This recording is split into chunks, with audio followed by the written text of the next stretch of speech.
खबर शामिल करते हैं साहिवाल से। प्रिंस अल्ताफ हुसैन की रिपोर्ट के मुताबिक पाकिस्तान तहरीक इंसाफ के रहनुमा ticket holder NA 142 Chaudhry Asif Ali ने कहा है कि लाहौर हाई कोर्ट की जानिब से हमजा शहबाज के इंतखाब को कलअदम करार देना दुरुस्त फैसला है। पेट्रोलियम मसनूआत की कीमतों में भरपूर इजाफा करके हुकूमत ने अवाम पर महंगाई का बहुत बड़ा बम गिरा दिया है। अगर इम्पोर्टेड हुकूमत दुरुस्त फैसले करने की अहलियत नहीं रखती तो मुल्क को तबाही की भेंट चढ़ाने की बजाय फौरी तौर पर आम इंतखाबात का ऐलान किया जाए। PDM में शामिल जमातें तो इक़्तिदार में आने के बाद मुल्क में दूध और शहद की नहरें बहा देने की दावेदार थीं, लेकिन बदकिस्मती से जब से तहरीक इंसाफ की हुकूमत को ख़त्म किया गया है, इसके बाद अवाम का हर दिन आजमाइश में गुजर रहा है।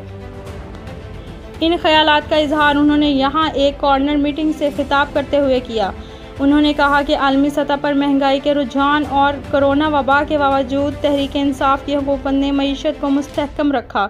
मईशत के इशारे मस्बत रुझान ज़ाहिर कर रहे थे। उन्होंने कहा कि हुकूमत ने जिन 13 बड़ी सनतों पर सुपर टैक्स का नफाज किया है वह तमाम रोज़गार फ्राहम करने का बड़ा ज़रिया है। अगर हुकूमत इस टैक्स के नफाज पर बज़िद रही तो रही सही कसर भी निकल जाएगी और मुल्क में बेरोज़गारी का ऐसा तूफ़ान आएगा जिसे रोकना किसी के बस में नहीं होगा।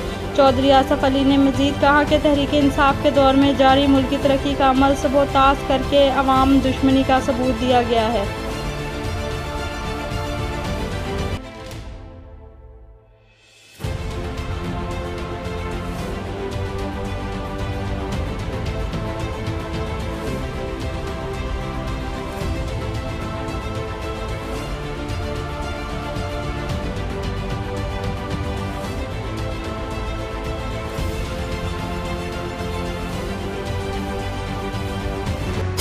फटी एड़ियों से निजात सिर्फ 3 दिन की बात।